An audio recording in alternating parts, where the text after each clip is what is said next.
Water. No, that's from before. My lunch got away from me. It jumped ship. I was on some site that I relieved myself from, a page on Facebook. I think it was, I don't know. It was one of the small Ferguson tractor things, TO30. It might have been the one on 3550, 135 or whatever there. They got into an argument. Well, essentially it wasn't even a direct argument. It was, you're not smart enough. And it kept escalating, and I just said, this is ridiculous. The fellow was going on about whether he could find an assist cylinder for this 3-point hitch on his 135. I'm like, a 135 needing an assist cylinder on his 3-point, the hydraulic?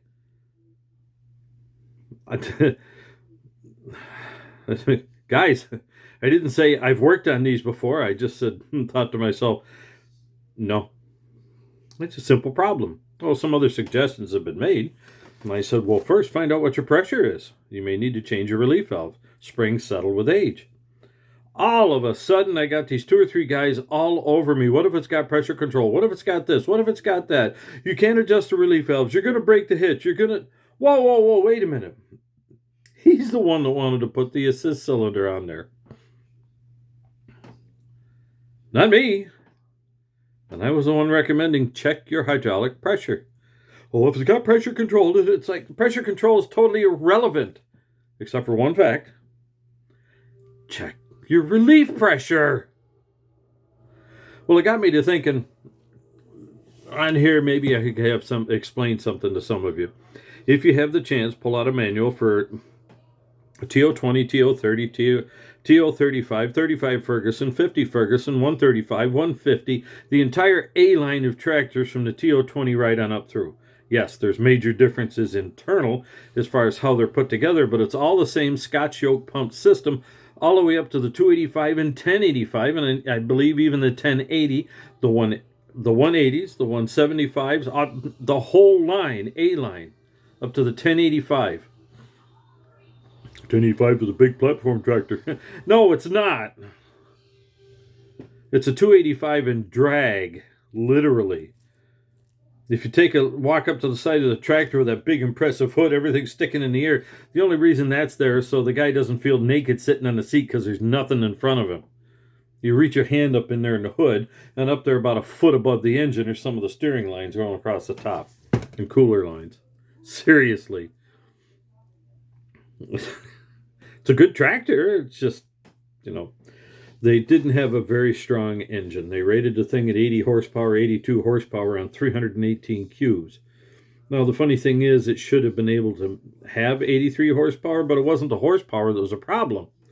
Because later on, they kind of derated it to 78, but say 80 horsepower, it's in that range. 318's a little small for it. The only problem was it didn't have any torque backup. Ferguson, Massey Ferguson with the Perkins tended to have a flat torque curve. Crack it up above 1,000 RPM and go right on up to full throttle. There's not much torque difference. Ford, a lot of their tractors, 5,000s as such, they had a little torque rise in them. Not a lot, but a little. All the way down to the 2,000s, 2,600s, and all of that.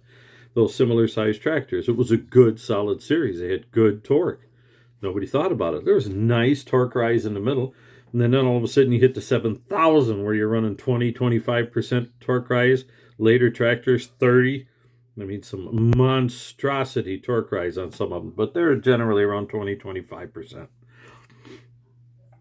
So these little tractors were stout, solid, especially a 135 diesel. But even with a Continental, I've got the TL35 out here with the same Continental Z134 engine. Animals. I mean, I was thrilled with my little 650 Ford I used to have. Yeah, they got sold in a divorce, or I'd still have it. Yeah, it was worth it. Yeah, that's how bad it was. But the 35 with the Continental has more torque on the bottom end. It just goes lower. The Ford goes down so far, and once you get below about 1,300, 1,400 RPM, it runs out. And you say, well, that's not... Yeah, but the Ferguson pulls all the way down to 1,000. You can hear each individual cylinder still thumping. Makes a Johnny Popper sound like it's a kitten. Oh, bark. Oh, beautiful. But still, what are we talking about? We're talking about the A-line tractors.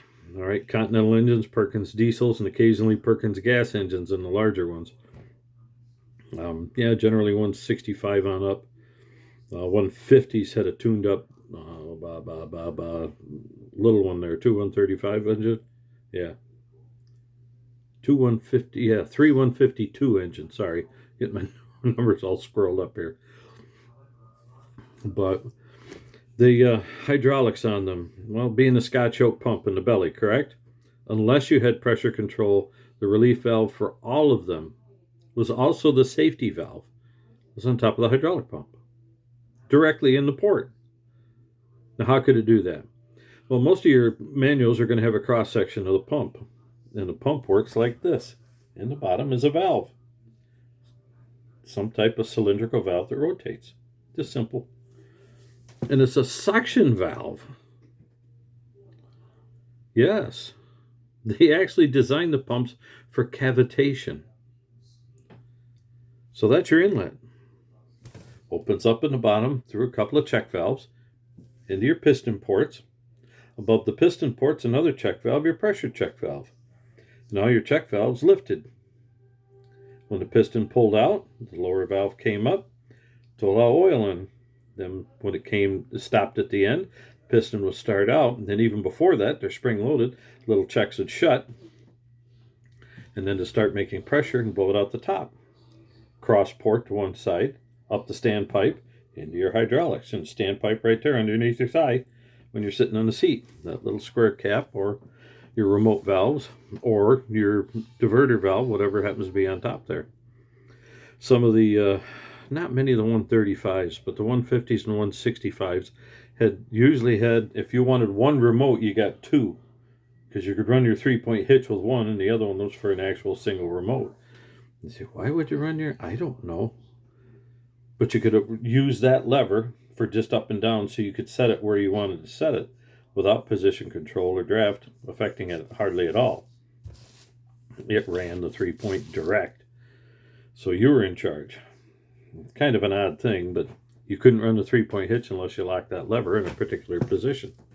So anyway, it goes up to there and then goes to your remotes and your 3-point through the top covers and the valves.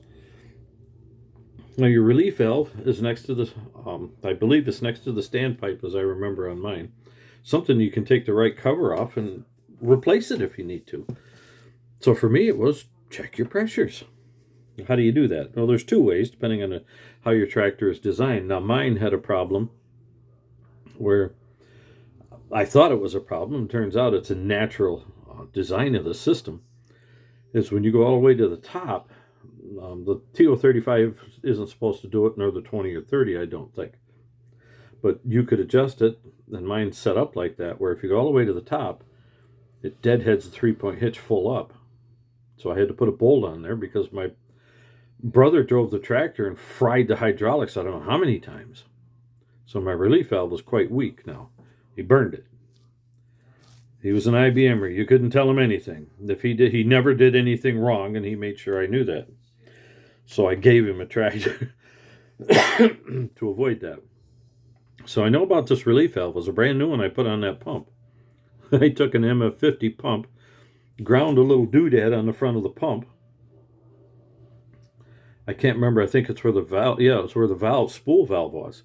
I had to grind a little space on there so it would fit in the housing because it would come in and then tip. It wouldn't fall down. So you could align it. When I got it set and aligned, it fell in there perfectly, but I'd cleaned the thing out, changed the relief valve, and away we go. And the system's been working since. Now, that relief is what I was trying to get through to the customers, or the fella online there, was that just check your pressure. Your relief may have settled, and you might have to replace it, or I said replace it because most of them are knurled shut. But some are adjustable, depending on whether you got aftermarket or whatever. But a lot of the earlier ones, you don't touch them, you replace them. So I made that suggestion right off the bat. Don't put a lift cylinder on there.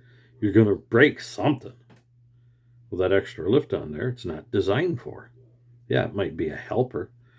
But you're starting to talk into tragedy range where things go bad. And the one fellow made a comment, well, what in the world are you doing turning it up? You don't turn it up for, you can't handle it anyway. The front end of those things comes in the air, and he's going on and on. It's like, well, yeah, they do. This guy obviously isn't having that problem. He wouldn't ask for an assist cylinder if he was having trouble keeping the front end on the ground, would he? A, it's either low pressure and the front end won't come up, or B, he has plenty of counterweight in the front.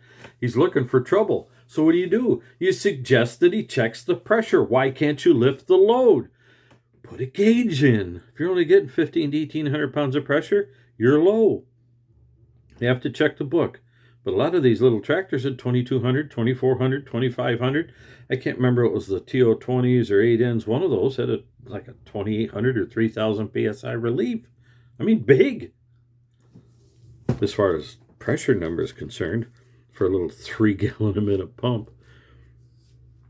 So, check your pressures. Now, how do you do that? In his case, it was easy. Those little things on the top cover, either that little square or rectangular cover has a port in it, or on the side of your entire rock shaft housing is usually a port to check your pressure. Put a gauge in there. 4,000 pound gauge minimum, please. Well, 3,000 ought to be enough. Yeah, sure. What are you, Apollo 13? Where they were expecting so many degrees in the tank, so they put the gauge at that, and the gauge went to the pin and nobody paid attention? Well, it's in the gauge. They smoked an oxygen tank and then sent the guys out into space needing oxygen. So that's what I'm talking about, kind of thing.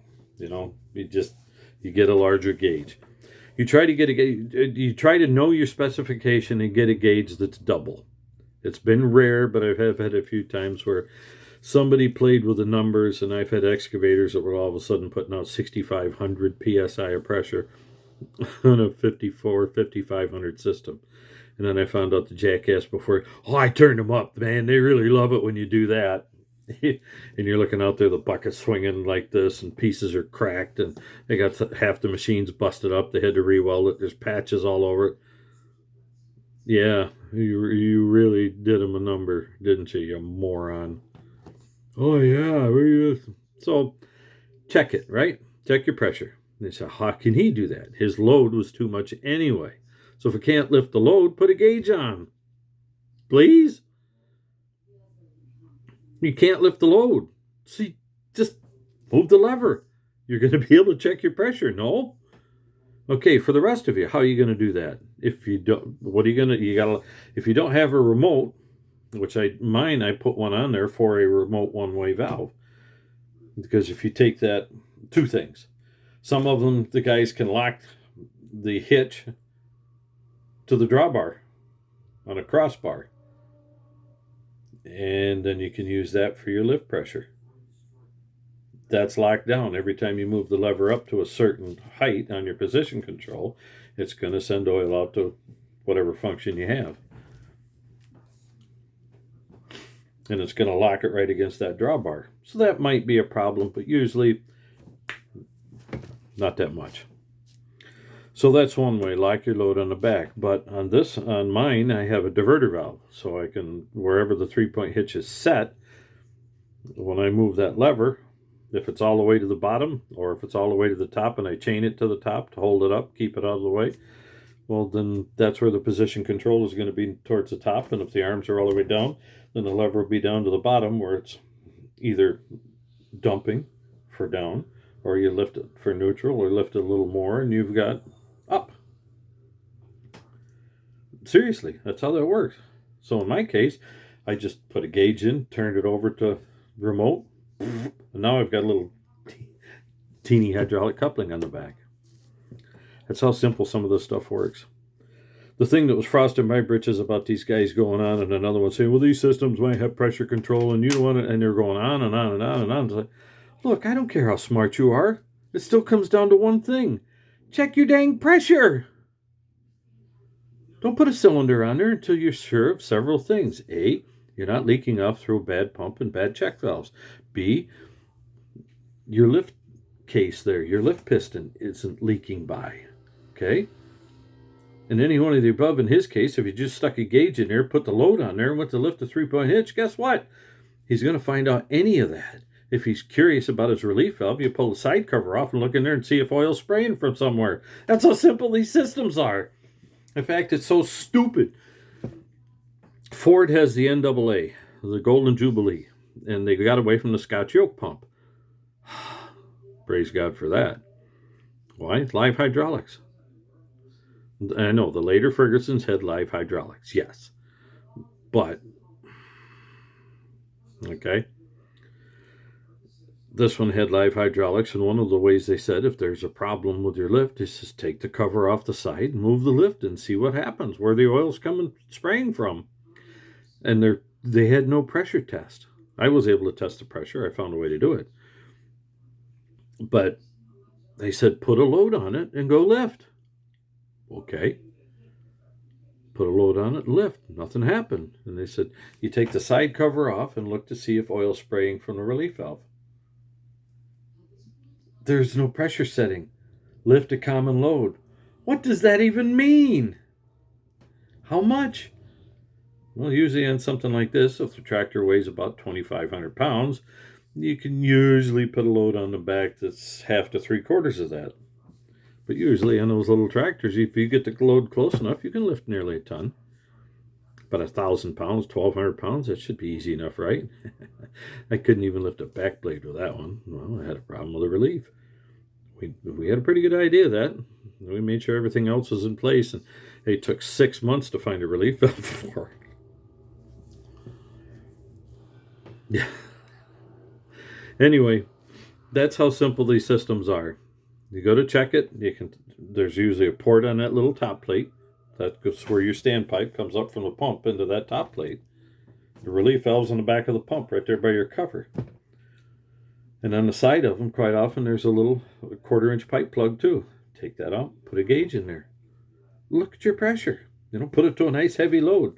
Hook it to the back end of a heavier tractor, right?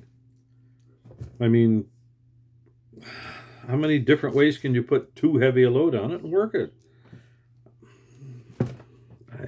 But just get the pressure check. I've seen guys actually put a clevis on their drawbar and with chain, see what they could get out of it. I mean, that's not necessarily safe. I'd put a tarp over that, but that's one way the guys have been checking stuff. Don't complicate this. Now, while we're here, almost 18 minutes in, one last thing. What is Massey Ferguson pressure control? Well, it's simpler than you think. The relief valve was moved. Yeah.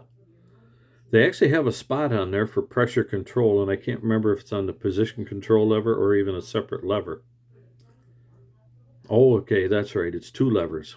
Well, there's 3 levers on a pressure control. You have your position and your draft control off here to the side. Underneath this, by your side, is another lever. It's a pressure control lever. What it is a variable relief. Yeah. You take your lift lever and take it up. And then down here you adjust it. And you say, well, yeah, but hang on. Pressure control was designed for drawbar pull implements. They had a hitch that would hook onto the 2 points, and it had an arch. And the idea of the arch was similar to a logging arch. It would lay forward against the lift arms. So here's your arch. Your lift arms are attached down here. Then they had a plate where it'd come forward. And up here was a chain hook. You'd wrap it around the hitch, go back just about as far as you reasonably could. You wanted your chain angle about 90 degrees if you could, but it might go a little more, a little less, but get it close. And you say, well, that takes weight off the implement. Exactly. And because of the mechanical advantage, you're hitched here. Your chain is attached out there. Your implement is way back there. So what are you doing? So you're just picking the front of the tractor up in the air. Oh, you're catching on. That's what draft control does anyway. So what happens? Pressure control makes you the draft control. Huh? Bring your lever up. Front end comes off the ground. Take the little lever, reduce your pressure control. reduce your pressure control pressure. Now, when you're done, you have to remember to take that little lever and bring it all the way to full. Or you'll have a problem with your normal 3-point hitch and remote operations. But that's what the design of it was. Reach down there, change your pressure, get it where you want it for proper weight transfer. You'll take some off the front end, some off the implement, and put it on the rear tires. Massey Ferguson somebody has an excellent Massey Ferguson video on YouTube of it for Massey Ferguson pressure control. Beautiful. They take I think it's a 235 tractor or 150, one of those, and they hitch it to a pretty good sized disc, 8-foot disc or something, on a drawbar. And they show the thing spinning its heart out. Then they take the pressure control, crank it up, and the disc goes on. Tractor walks like a bandit. Yeah, little tractors can't pull without weight transfer. And they had some pretty hefty wide tires on there too, which is important. You could have a small tractor like my TO35, and 12 428s aren't going to move anything in dirt for a disc. What I have is a 3-point hitch disc. Yes, it's going to work better. But you could tow, this has the power to tow an 8-foot disc, but you're going to run either very wide tires, 18 424s or 18 428s, which would be too tall, but that's why you go 24s or 16 924s, or you put your duals on there, 12 428 with duals. Now put your pressure control action on there and watch that puppy go. Go like an animal. And you'll be able to chase down your farmalls of similar horsepower. It works. They were trying to sell a small, efficient workhorse tractor. And if handled properly, they were animals. But you had to know what you're doing. You know, you could hook up to it with a Farmall H and live similar horsepower, Super H, and just drive away with it. But that little tractor with very wide tires or duals and the pressure control, you drive right by it. But the Farmall did in general, because of the tall tires, have less trouble pulling. That was a field weight tractor. Field heft, field design, everything about it was longer, wider, heavier. But if you wanted a nimble tractor with good PTO power, yeah, that little Fergie wipe it out. We did it with a 650 Ford against an H with a kit that was just a little below. It was almost the same horsepower as my Ford was rated. And we put the work out in the field, but my Ford wouldn't pull. Farmall would just walk right through certain places without even hardly working. Those little tires made the tractor work. So, there again, pressure control, weight transfer. Then they can take off and go just like similar to the larger wheel tractor. Be easier to handle too. It was a lot better driving a Ferguson and a Ford than it was driving that monstrosity of a Super H with a narrow front. Trust me on that one. Or John Deere A or whatever else. But those two were field tractors, the Farmalls and the A's and the B's. Even the M tractor and the 40 tractor, they had a 40T and an MT. They had tall 32 or 34 inch tires on them. Pull like an elephant. Couldn't spin a wheel. Unless you're on something glare, like a glare ice or a piece of stump root. Then they'd spin easy. Anything would. But out in the field, they didn't have enough power on the tall tire with a huge footprint. So, a la pressure control. Get the weight on it. And they say, well, it doesn't have the same footprint. Why do you think you get the bigger tires or put duals on? Now they pull like a bandit. So that's your pressure control is a variable relief valve. And most of those tractors had a little cooler up in front of the radiator. Why? Well, because your relief valve's popping off all the time. It's probably only about 500 pounds or so. Literally, that's probably going to be enough. So that's why I was wondering about that guy, to go all the way back to the beginning. Why wouldn't you check your pressure relief? Because your front end can come up in the air on a lot less than pressure relief. Just thoughts for your day. Coming up on 25 minutes. Catch y'all later. This is Pops, signing off. And remember, if the Lord doesn't bless you, who's gonna?